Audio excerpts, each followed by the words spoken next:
Hi, my name is Annie. I'm a tech consultant based in Stockholm. In this tutorial, I will tell you what is DBT and when you should and shouldn't use DBT. Let's get started. During this tutorial, we will cover what is DBT, why it matters, and when to skip it. DBT is used to transform data already in your warehouse using plain SQL. And it comes also with version control, testing, and documentation. DBT stands for Data Build Tool. So if you look into the data pipeline, you can see that first we have sources, and those can be your CRM, app databases, or it can be just the data providers providing data. Next, you have your extract and load tools, which can be Fivetran or Airtables, for example. And then after that, data is saved in the warehouse. And for the warehouse, you can use any warehouse. It can be Snowflake, BigQuery, Fabric, and so on. And this source data right now is saved raw and messy in your warehouse. And then after that, you need to transform the data, and then the end is to present this data to stakeholders via reports. It can be, for example, Hex, Streamlit, or Power BI reports. And DBT comes between warehouse, where you have your source raw data, and between presentation layer. So you use DBT to transform the data, and DBT is only the key in the transformation step. DBT on its own doesn't process your data. It only writes different models, and those models are just select queries that you write using SQL. And once the models are written, then you run DBT models using your warehouse. For example, in Snowflake, you use your Snowflake warehouses to run those DBT models. So DBT is the brain. One thing that DBT does really, really well is that it is defining the order between tables. Because when you write DBT in DBT models, you use this reference function that is saying ref, and then the name of the source that is used. So DBT will write this DAG or dependency graph for you, and it will know exactly which models are dependent on which models.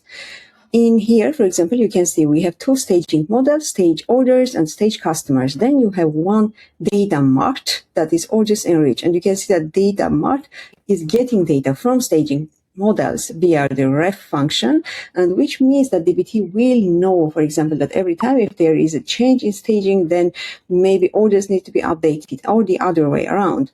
Then also DBT knows that there is one contract that is called daily revenue, and this table is reading data from orders. So DBT knows about this dependency, and when you run DBT run, it will respect dependency. It will first run stages, then order enrich, then it will run daily revenue.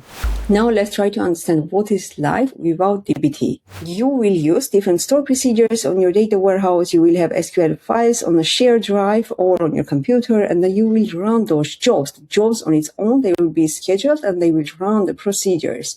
So everything works fine, and I worked in this setup many, many times, but the issue is that if you are new and you don't know what is the order, then you are lost. If you are enjoying this tutorial, please give me a thumbs up and comment DBT so that I continue creating this type of videos. Now back to the tutorial. Another thing is that in non-DBT environment, you don't have version control, you can't do testing, and you can't do documentation. You know that something isn't working when a stakeholder writes you about this. So your actual test is stakeholders noticing the issues. And this is not that data people are sloppy. It's just SQL alone has no framework for dependencies, tests, or documents. And when you have the DBT, you write your DBT models in your own development environment, and they are saved in Git, and then you can push them to some type of Git repository. So you have a version control, and if you know SQL, then you already know 90% of DBT. Testing is built in DBT. You write schema YAML file where, for example, you are writing the name of the column and then test, and then under that you are saying that, for example, order ID shouldn't be null, it should be unique. So you write this information in your schema YAML file, and then when you run DBT test, all of those tests are run.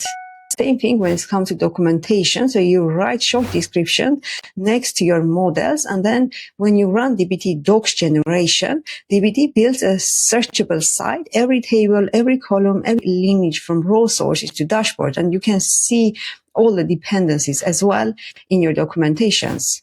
So DBT isn't a new language. It is software engineering discipline wrapped around the SQL you already know. And should you actually use DBT or not? Let's decide together. The honest decision guide, and use DBT when transformations are SQL in a cloud warehouse. There are more than 2 people working with the project.